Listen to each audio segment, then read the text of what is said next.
Assalamualaikum warahmatullahi wabarakatuh. Shalom, Om Swastiastu, Namo Buddhaya, Salam Kebajikan.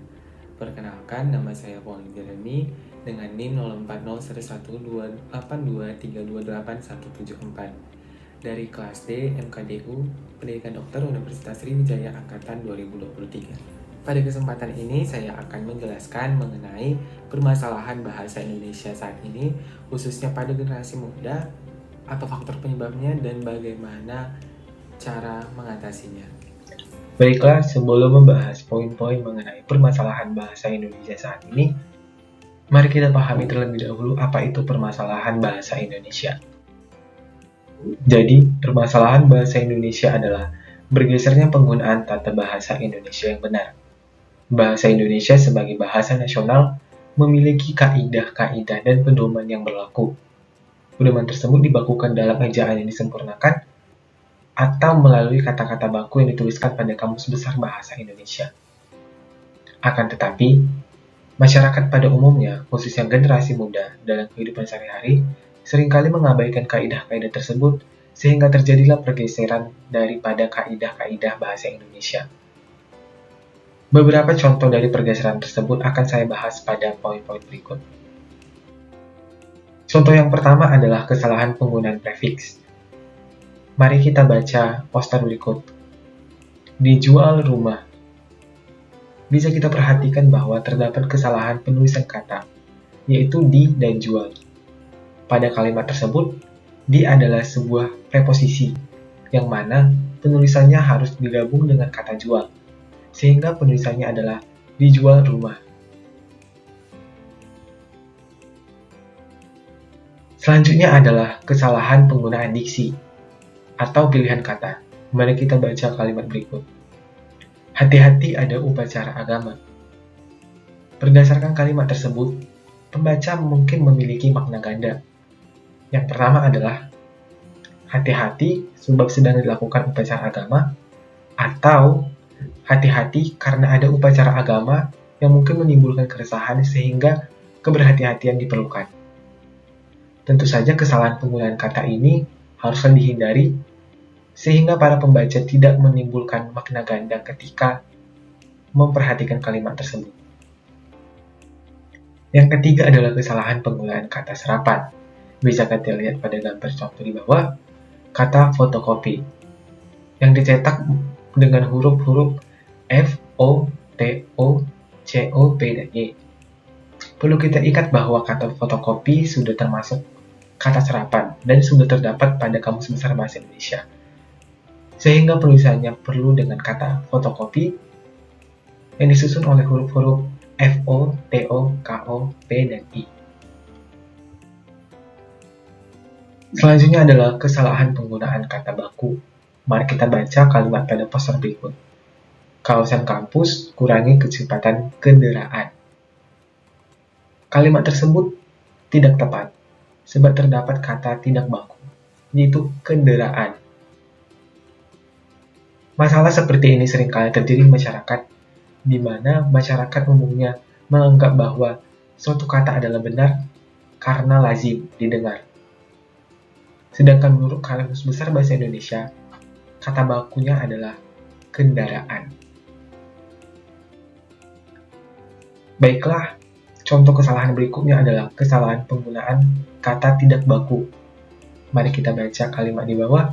Disewakan pick up dan sopir. Kata pick up adalah tidak baku sebab penulisannya menggunakan bahasa asing. Kata pick up sudah ada pada Kamus Besar Bahasa Indonesia, yaitu pick up. Sehingga penulisannya perlu dengan kata pick up saja, tidak perlu menggunakan bahasa asing. Selanjutnya adalah problematika bahasa Indonesia dalam tatanan semantik. Mari kita baca kalimat pada gambar berikut. Dirgahayu RI ke-71 dan Kota Mataram ke-23. Kalimat tersebut kurang tepat, sebab pembaca bisa saja menafsirkan bahwa kota yang ulang tahun adalah Kota Mataram 23, bukan hari ulang tahun Mataram yang ke-23. Baiklah, selanjutnya adalah masalah yang paling banyak terjadi di masyarakat, yaitu masalah kebahasaan generasi muda atau bahasa gaul. Terdapat beberapa poin penting, yaitu yang pertama adalah munculnya kosakata khas. Munculnya generasi-generasi baru atau generasi gaul juga memunculkan kosakata baru. Misalnya, kata aku dalam bahasa gaul adalah gua atau gue. Ayah, ibu diganti menjadi bokap atau nyokap. Kata kamu diganti jadi kata lu atau lu. Kata cantik diganti menjadi kece. Yang kedua adalah penghilangan fonem awal. Misalnya, dari kata memang menjadi kata emang. Kata sama menjadi kata ama, kata saja menjadi kata aja, kata sudah menjadi kata udah. Yang ketiga adalah penghilangan huruf H pada suatu kata. Misalnya pada kata habis, diganti menjadi abis. Kata hangat, diganti jadi anget atau anget. Kata hujan, diganti jadi kata hujan. Kata hitung, diganti jadi hitung. Yang keempat adalah penggantian huruf A dengan huruf E. Misalnya pada kata cakap jadi cakep, kata sebal jadi sebel, kata senang jadi senang, kata benar jadi benar.